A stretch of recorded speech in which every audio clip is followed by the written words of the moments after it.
nuestro anterior programa, al cual llamamos Imaginando Lima al 2035, tocamos una serie de temas y propuestas que se vienen trabajando dentro del Plan Metropolitano de Desarrollo Urbano de Lima, el cual está próximo a culminarse en pocos meses.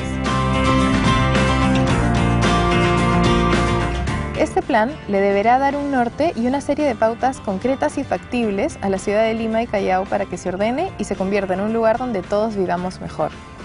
Fue muy interesante escuchar el punto de vista de destacados arquitectos y urbanistas nacionales y extranjeros acerca de estas ideas y propuestas en proceso para Lima, pero ahora lo que queremos es escuchar a la ciudadanía y saber cuáles son sus opiniones al respecto. Queremos escuchar a la voz de la ciudadanía no solo para debatir estas ideas con ellos, sino también para difundir y aclarar la importancia de que Lima esté elaborando un nuevo plan metropolitano. Para eso hemos elegido 3 temas claves que fueron tratados en nuestro anterior programa, porque creemos que de alguna manera u otra son temas de la ciudad que nos afectan a todos y por lo tanto merecen un espacio de discusión.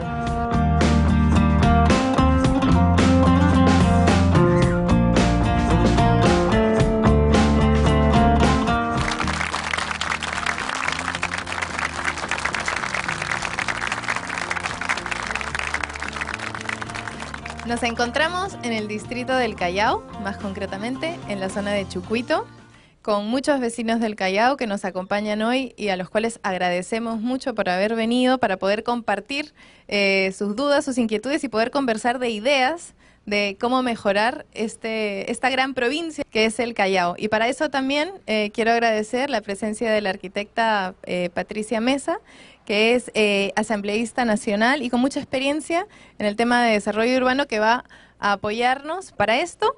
Vamos a ver primero un video que hemos preparado para poder empezar esta conversación. Vamos a ello. ¡Viene para mi tierra! ¡Para el Callao! Callao colonial, Callao. ¡Tu padre, vas!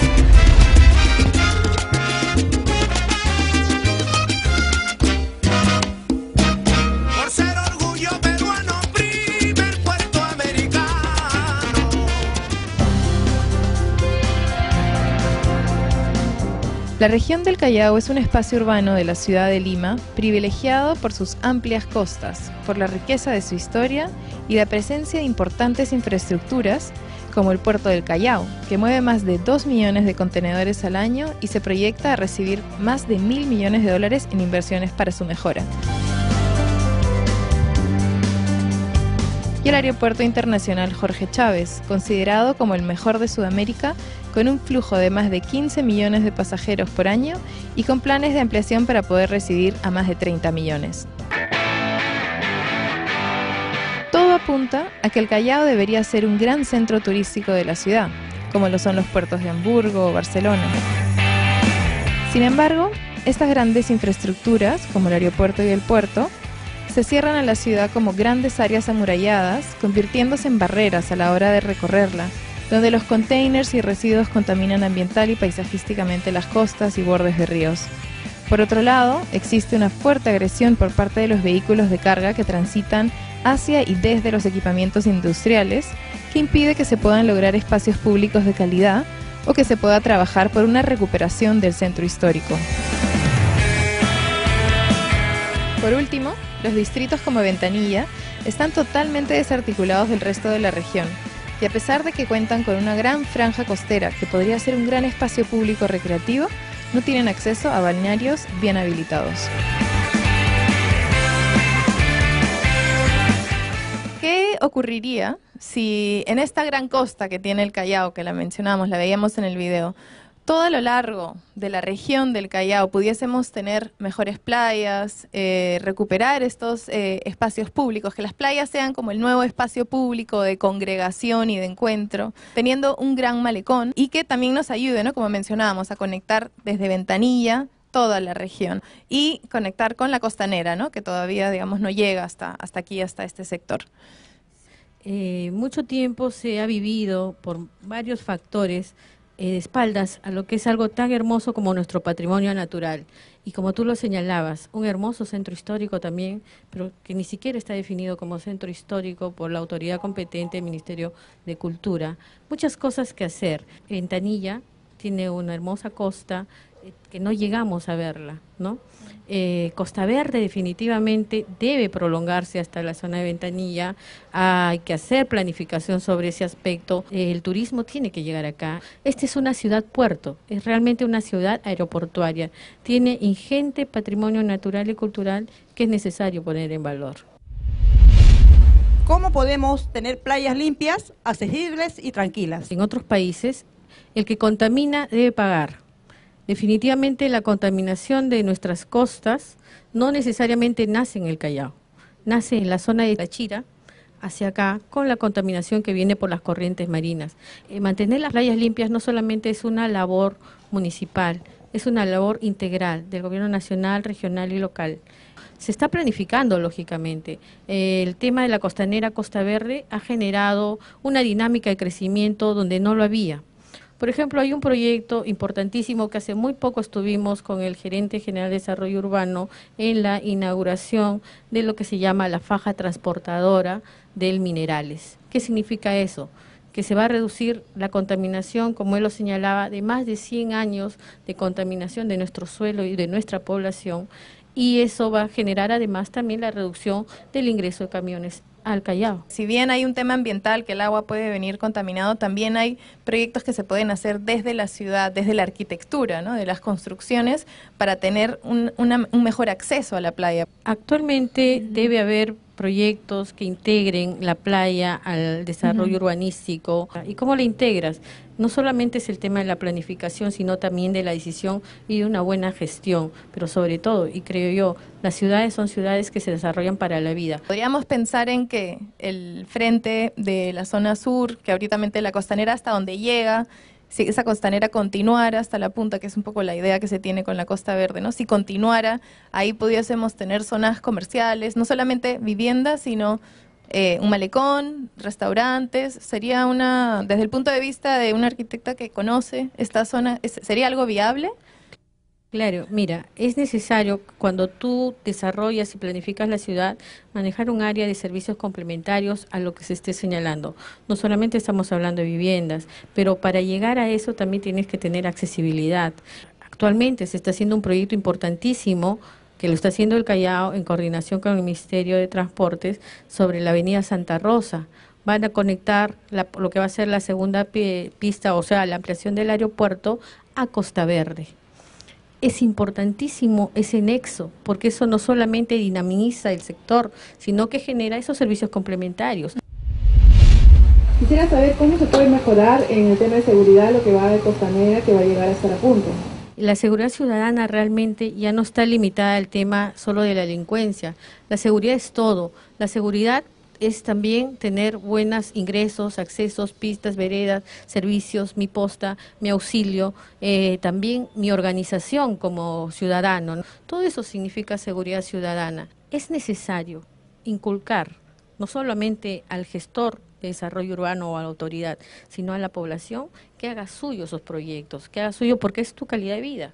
¿Y qué pasa con nuestra juventud? Tú sabes que tenemos en el Callao un crecimiento poblacional muy fuerte, sobre todo en la zona de Ventanilla.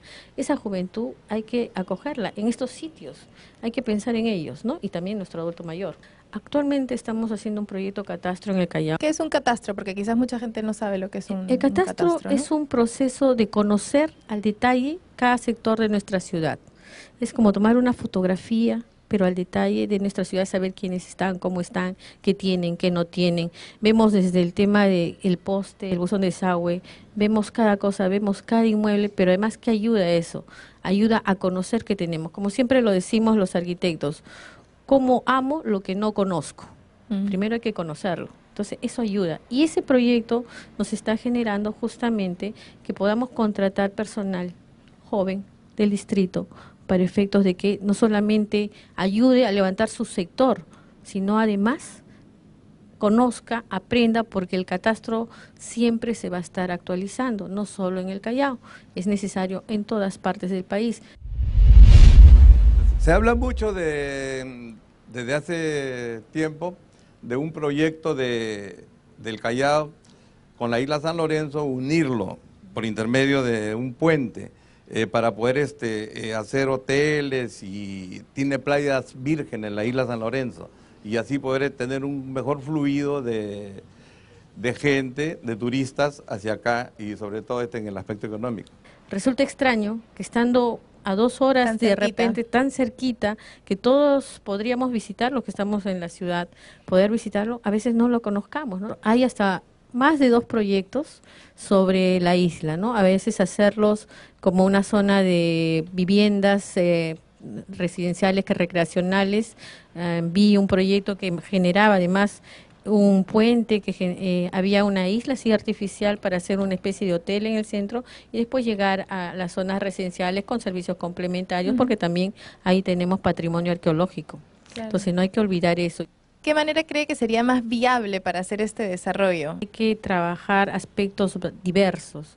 Está el patrimonio, está el tema también de las competencias. No te olvides que la Marina de Guerra tiene competencias en los sectores. No solamente estamos hablando de gobierno local o nacional, pero además tienes que también pensar que son proyectos que deben integrarnos en general, y creo que proyectos que involucren el tema ambiental, más el tema vial, más el tema social, generarían, creo, un adecuado proyecto. Proyectos podemos hacer muchos, tú lo sabes, los arquitectos, pero proyectos que aterricen de repente en un tema de lo público-privado, una especie de concesión, pero donde no se pierde el patrimonio y podemos tener acceso todos, podría ser una salida, ¿no? Yo particularmente vivo en la residencial Chucuito, y las 24 horas del día vivo en una angustia. Yo estoy seguro que todos estamos en un caso fortuito de un sismo de 6, 7, 8 grados de terremoto, con sus consecuencias de tsunami. ¿Qué pasa con las personas de avanzada edad? ¿Qué hacemos para salvarnos? Creo que todo el Callao está en una zona de alto riesgo de desastre, lo sabemos. En las zonas como lo que acaba de señalar, Chucuito, La Punta, necesita zonas de refugio, pero no va a alcanzar los 15 minutos para llegar a zonas seguras. Entonces, ¿qué se hace en ciudades como Japón, como ciudades donde no se puede llegar en ese tiempo? Se hacen refugios verticales. Entonces, se debe manejar el tema en qué sectores puede haber refugios verticales, pero además existe también la normatividad sobre la alerta temprana. Hay que manejar no solamente proyectos a nivel local, sino esto va más allá, regionales o nacionales. El otro problema frente a la residencial Chucuito, dado la antigüedad de estos edificios, ya las paredes exteriores, interiores, con los transcursos de los movimientos sísmicos permanentes, están rajados interiores, exteriormente. Las viviendas en riesgo, que es un tema que además no solamente en el complejo que menciona aquí de Chucuito, sino ya complejos más antiguos, ¿no? En el centro histórico, me imagino, también hay este problema de un posible colapso de una parte de la estructura. ¿Qué tipo de programas se pueden implementar para vigilar esa situación? Existe ya los procesos de renovación urbana, tú lo sabes. Existe también los procesos que en centros históricos definidos adecuadamente puede haber inversión privada para el desarrollo de eso y, por tanto, rescatar este patrimonio. Hay que hacer un catastro monumental para poder saber qué tenemos y cómo podemos ponerlo en valor. Me parece que hemos tocado en temas que creo que son como muy importantes para el Callao, ¿no? Temas de seguridad, temas de riesgo, temas de poner en valor nuestro patrimonio, que es la playa, el centro histórico, y realmente les agradezco por las preguntas, por haberse dado el tiempo de venir a escucharnos, y realmente muchísimas gracias, Patricia, por estar aquí, por ayudarnos a absolver estas dudas, ya que hay muchos temas por tratar. Muchas gracias a todos. Gracias.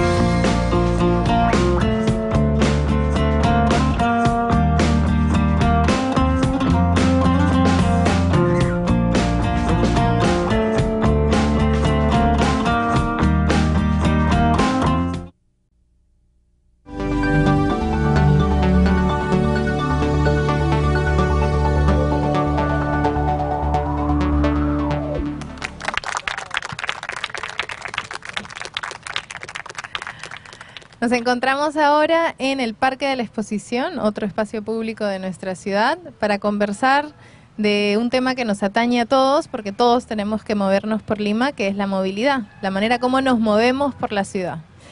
Para conversar de esto, les agradecemos mucho a todos que hayan venido para poder tener este encuentro acerca de un tema que es muy importante para poder cada vez movernos mejor por la ciudad, y eso se empieza por entender cuáles son nuestros derechos, y lo que vamos a tratar de hacer aquí es resolver un poco estas dudas, preguntas, problemas que quizás tienen cada uno, la manera como se mueven, ya sea por su barrio, a la hora de coger el carro, la combi, el transporte público.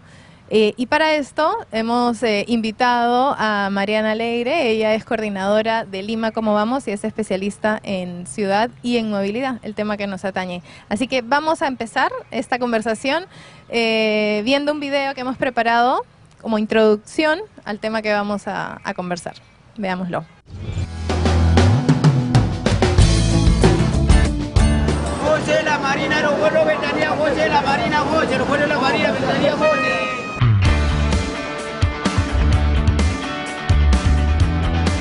Todos, desde los que vamos en auto privado, en transporte público, en bicicleta o a pie, sufrimos día a día el caos del tráfico de Lima cuando intentamos movilizarnos por la ciudad, ya sea por los embotellamientos, la agresividad con la que se conduce o la contaminación del aire o sonora.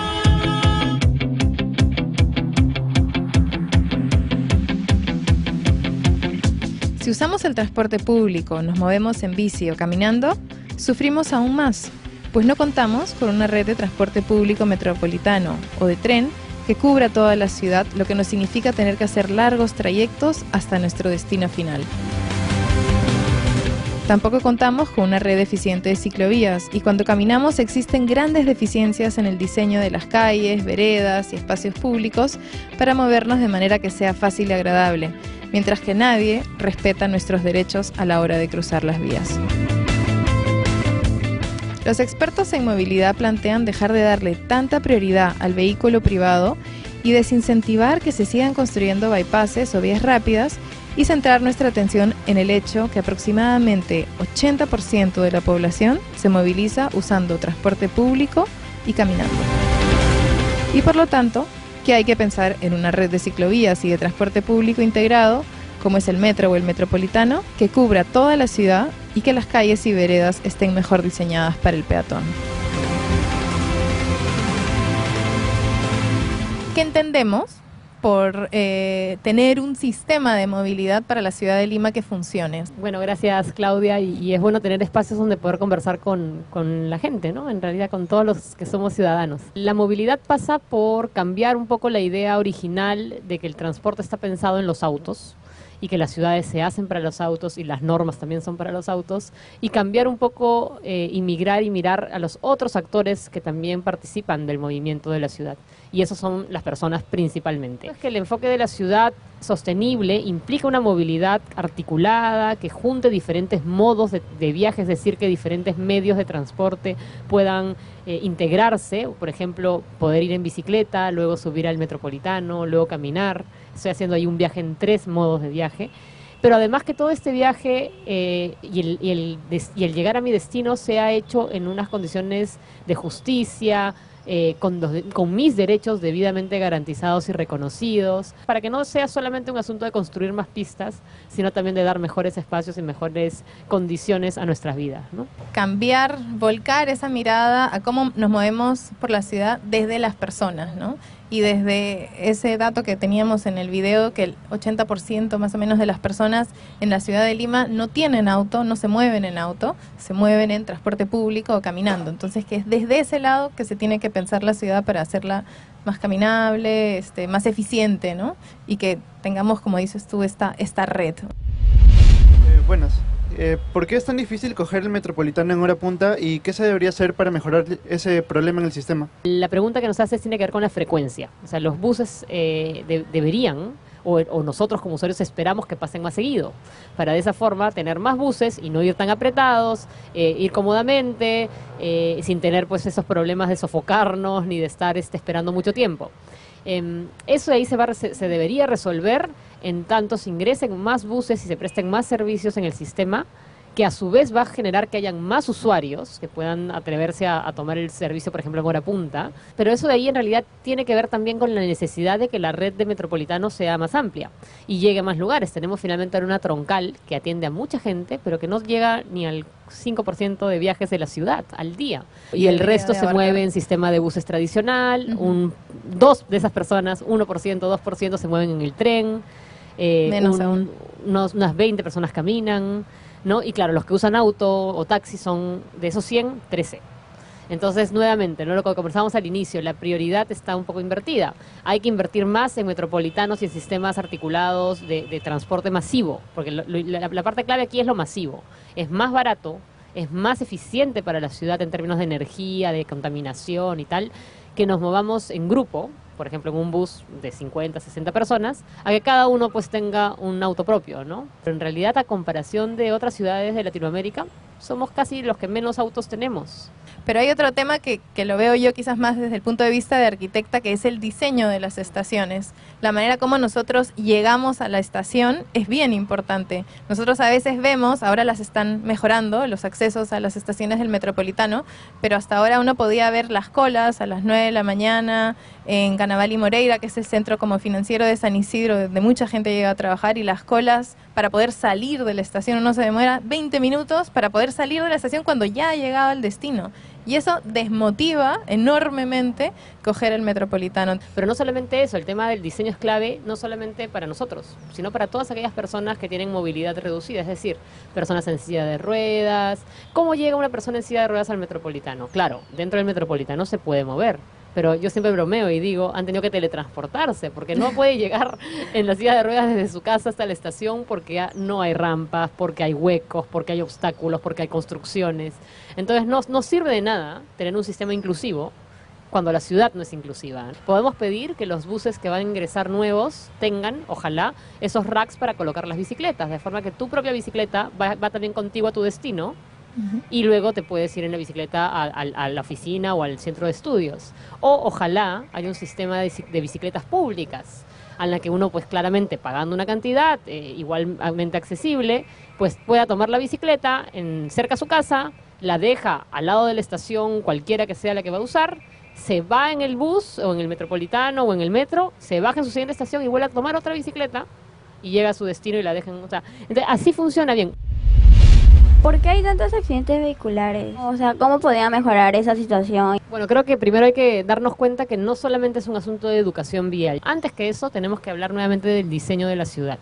La ciudad nos hace víctimas y nos hace victimarios, ¿no? Si los semáforos están mal sincronizados, el chofer en realidad va a reaccionar mal, porque no va a tener una buena guía y va probablemente a atropellar a alguien y matarlo, terrible. Si el peatón tiene caminos muy largos que lo fuerzan a caminar mucho para cruzar y llegar a su destino, va a tomar el camino más corto.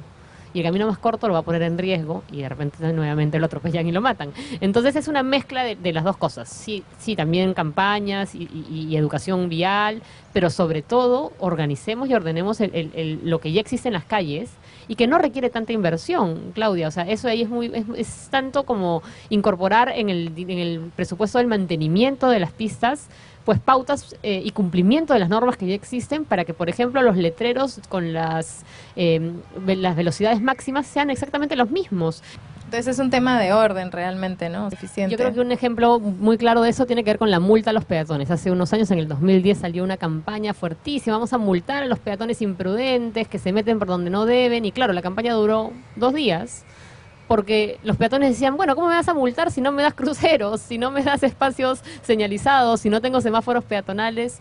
Claro, no sirve de nada, como decía un profesor mío de la universidad, exigir deberes sin antes dar derechos. Creo que tenemos otra pregunta. Sí. ¿Qué estrategia ustedes harían para tanto las personas no pierdan los que se movilizan en lo que es taxi, ¿no? Ya que ese es un medio de trabajo que ellos tienen? El taxi en la ciudad debería, y nuevamente en teoría, debería ser un medio de transporte alternativo y excepcional. Por ejemplo, yo me tengo que ir al aeropuerto, tengo que llevar mis maletas, es muy difícil irme en un bus o subirme al metro, que si llegara, entonces me voy en un taxi.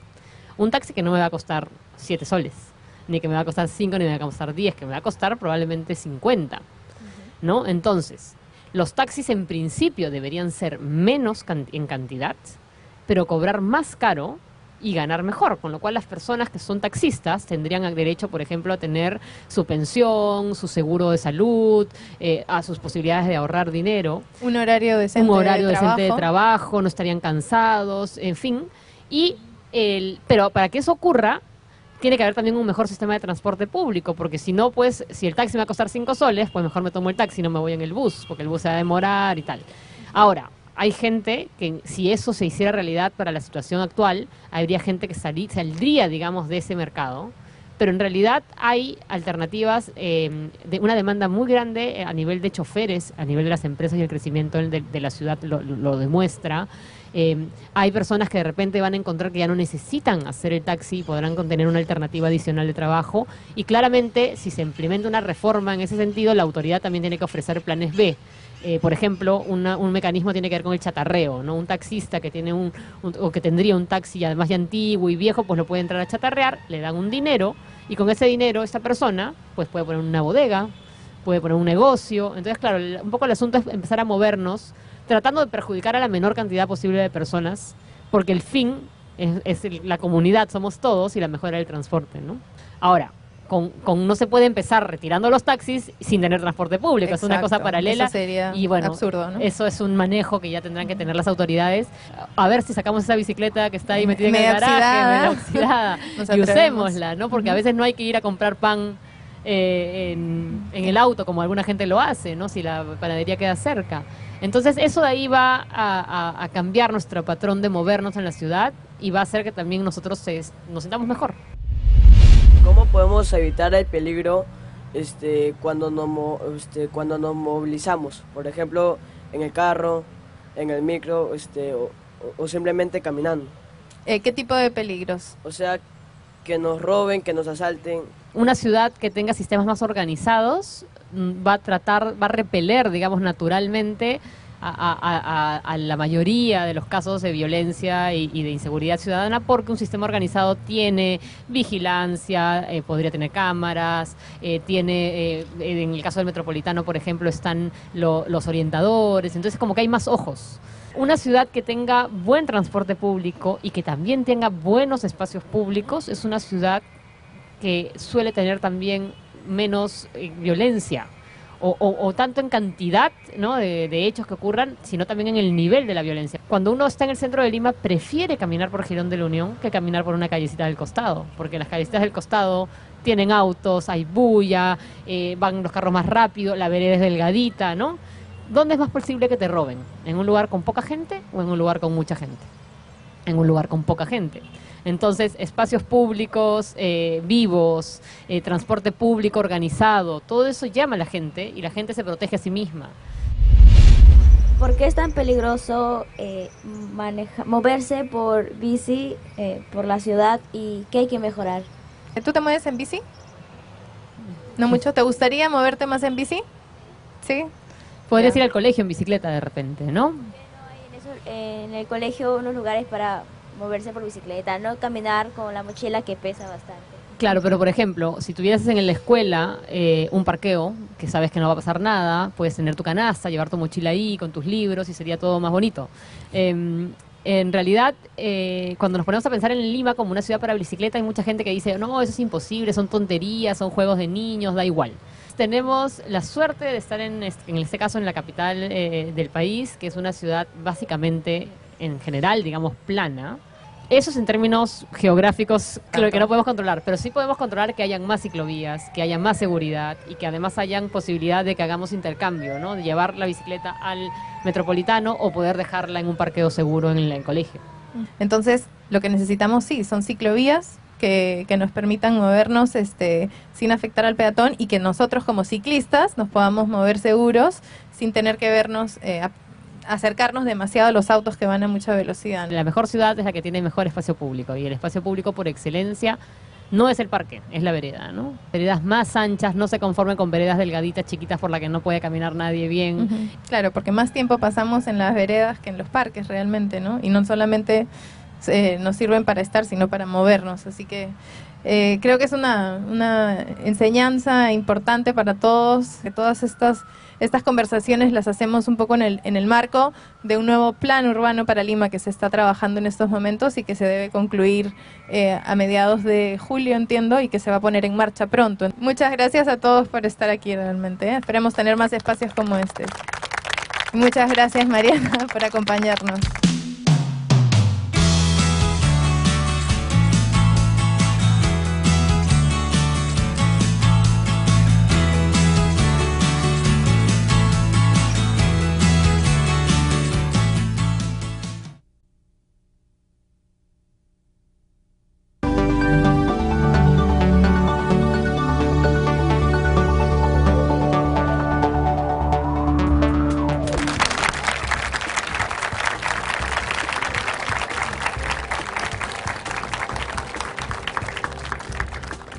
Nos encontramos en la Alameda Chabuca Grande, aquí en el Cercado de Lima, y hoy hemos convocado a ciudadanos de esta gran ciudad que es Lima. Gracias a todos por estar aquí el día de hoy para compartir esta conversación que vamos a tener acerca del espacio público en los barrios populares de nuestra ciudad. Y para eso estamos hoy con el arquitecto Aldo Facho, un arquitecto urbanista que tiene mucha experiencia. Él tiene una amplia experiencia en el desarrollo de proyectos urbanos y en el diseño de espacios públicos. Antes de pasar a esta conversación donde esperamos que todos participen con sus preguntas, con sus inquietudes, veamos un video para introducirnos a lo que es el espacio público.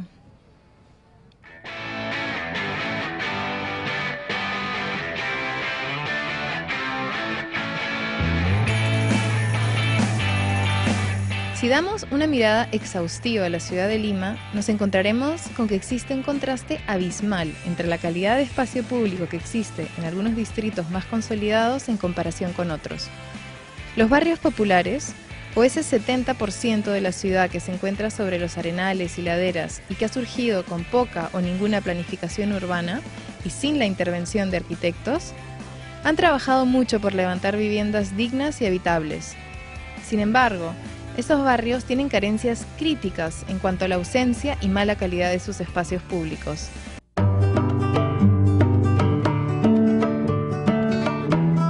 Es decir, que necesitan de más y mejores espacios colectivos que les permitan encontrarse y congregarse de manera segura, que ordenen el barrio y hagan más accesible y fluida la circulación, que ayuden a prevenir los riesgos de posibles deslizamientos o catástrofes ambientales y que los conecten a través de calles agradables y bien diseñadas o incluso con parques con el resto de la ciudad.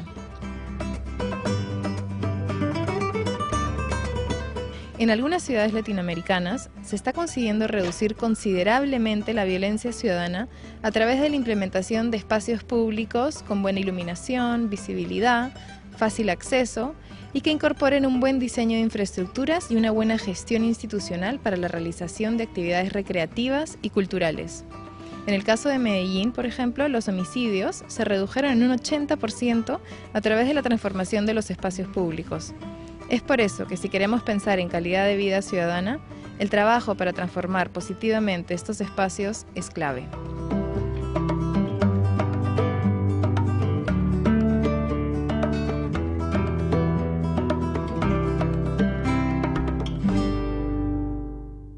Vamos a escuchar cuál es su opinión acerca de la importancia del espacio público para luego dar paso a las preguntas que cada uno pueda tener al respecto. Aldo. Gracias, Claudia, gracias a todos por la invitación y por estar aquí. Bueno, el espacio público es el espacio de encuentro. El espacio público es cualquier espacio en el cual la gente puede encontrarse de forma libre. Puede ser una plaza, puede ser un parque, puede ser es la calle, es la vereda, es esta alameda, es cualquier lugar que no está, digamos, que no pertenece a alguien en particular, sino a todos en general. O sea, nadie puede hacerlo propiedad, ¿no? Hacerlo propiedad privada, sino al revés, todos debemos hacerlo propiedad de todos. Quizás empecemos por la primera pregunta. ¿Cómo lograr que las autoridades me apoyen para mejorar el espacio público de mi barrio? ¿Cómo es el espacio público de tu barrio primero y qué idea tienes para ese espacio público? Bueno, por ejemplo, yo vivo cerca acá y Lo más que todo, en el centro de Lima, algo malo es el tráfico y que existen muchos ambulantes.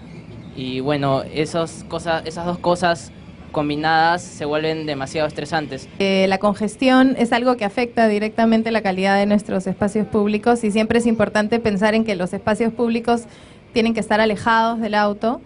Todos sabemos que vivimos en la República del Perú, ¿no es cierto? La República, y si vamos al origen de la palabra república, al origen mismo etimológico de la palabra, república es la cosa pública. O sea, entendemos que el origen, digamos, de nuestra sociedad, de nuestra, por ejemplo, la forma de sociedad que estamos adoptando, es justamente ese espacio de convivencia, ese espacio en el cual todos nos encontramos en libertad, ¿no?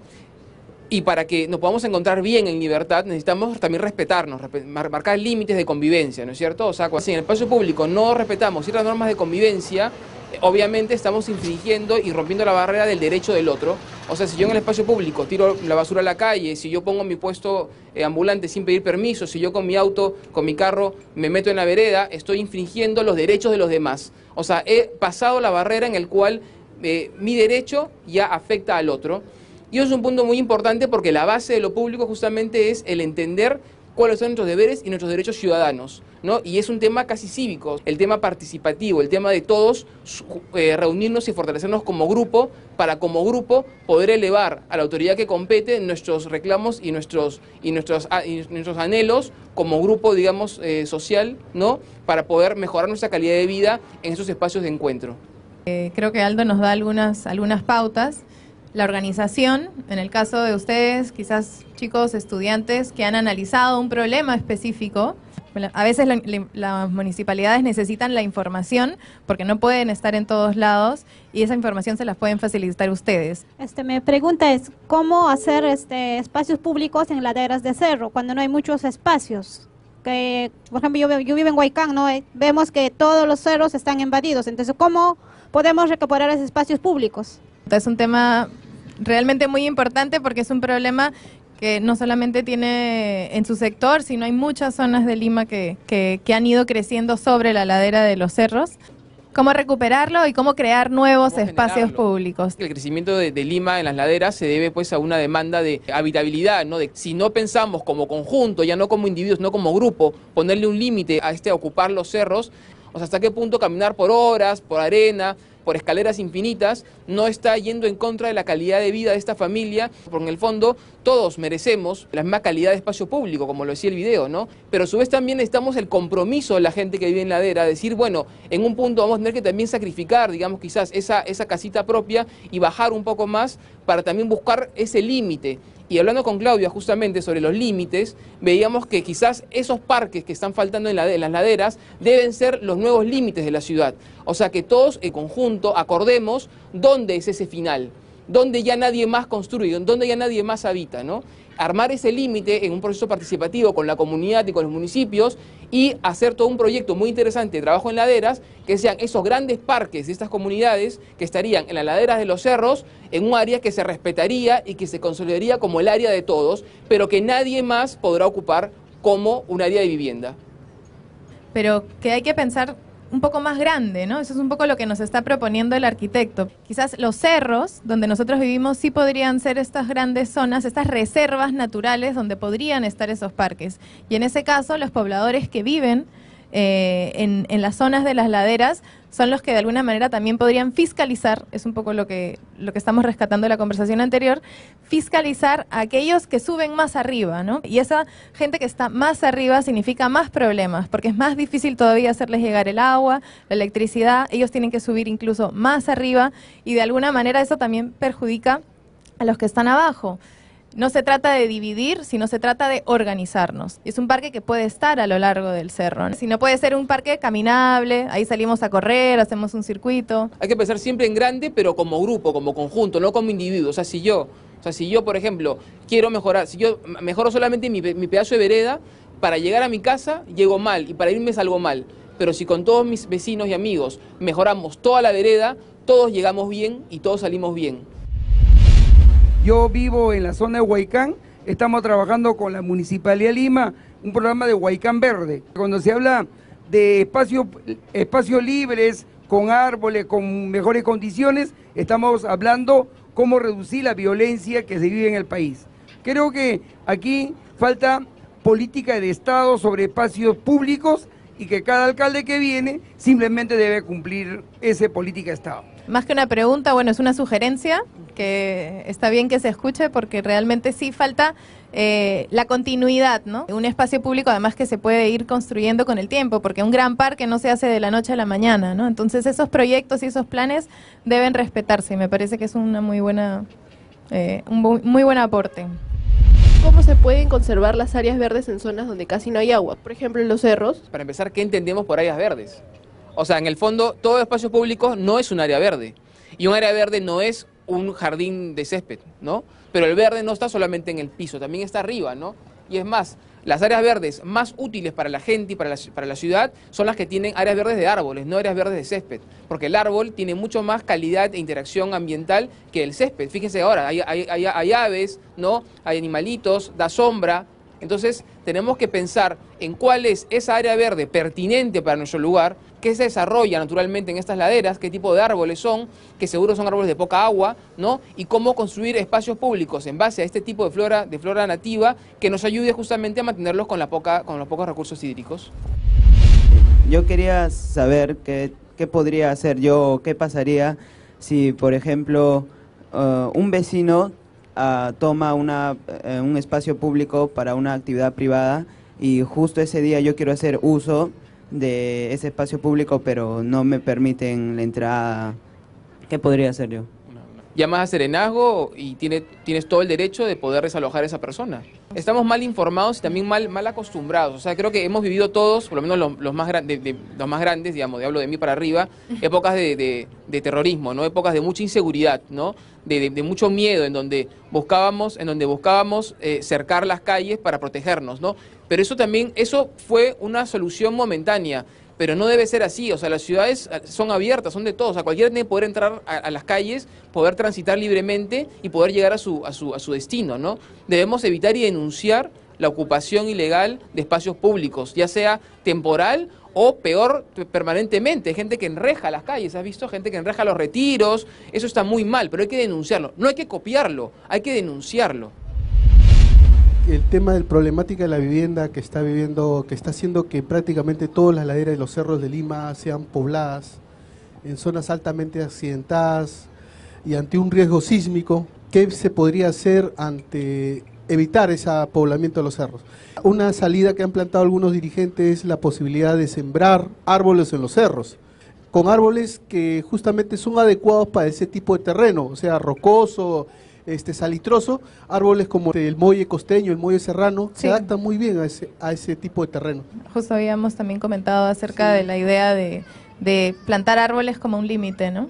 Sí, totalmente de acuerdo. O sea, tiene mucho que ver con esa lógica de poder generar un límite, ¿no? Y el mejor límite justamente puede ser un gran parque de ladera que consolide toda esta área natural que son las laderas de los cerros. O sea, a ver, el que no sea un área natural verde, no significa que no valga como tal, ¿no? O sea, tenemos que también empezar a valorar nuestro contexto geográfico y geológico, ¿no? O sea, Lima es un desierto irrigado por valles con características muy importantes que tenemos que también destacarlas y valorarlas. Parte de esos valores tiene que ver con las laderas de los cerros. Ahí hay un ecosistema muy valioso que tenemos que rescatarlo, entenderlo y cuidarlo.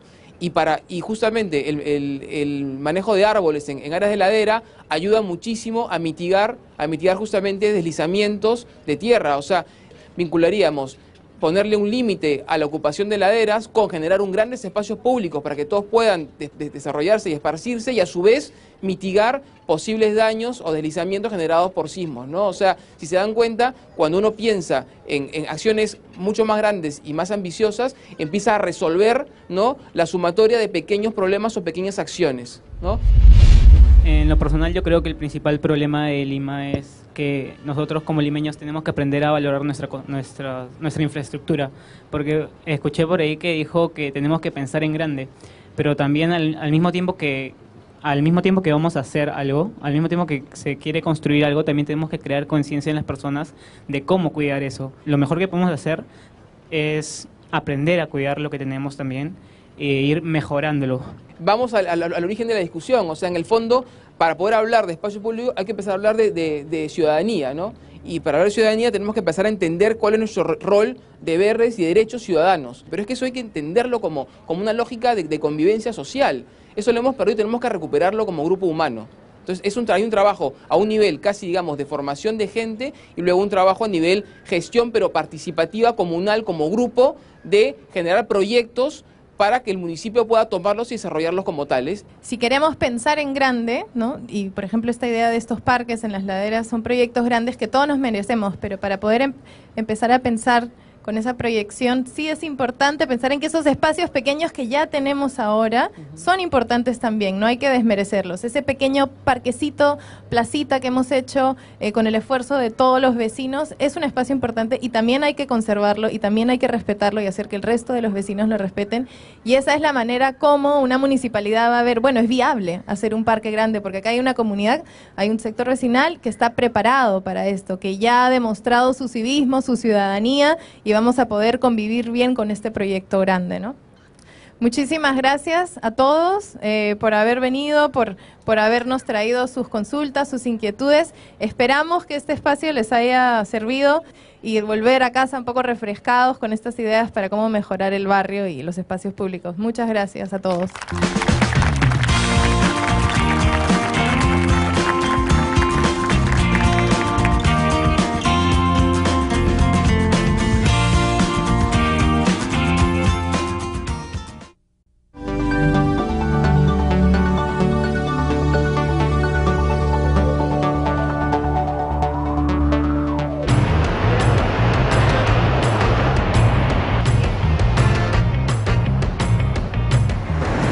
La realidad de la ciudad se vive y se entiende con otros ojos cuando es el poblador el que nos la cuenta desde su día a día.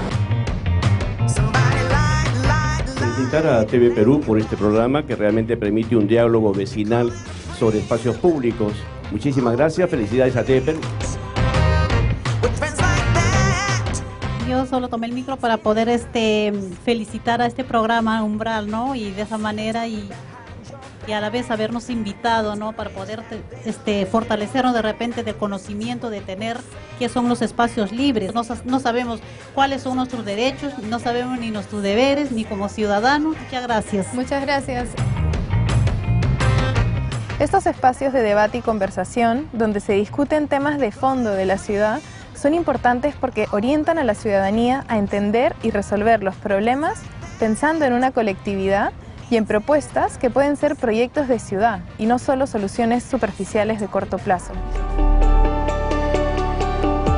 Entendiendo cuáles son nuestros derechos ciudadanos, no solo podemos ejercerlos y trabajar de manera organizada para conseguir mejorías en nuestra ciudad, sino que también debemos ser conscientes de que esto nos implica tener deberes y responsabilidades y que también se deben ejercer.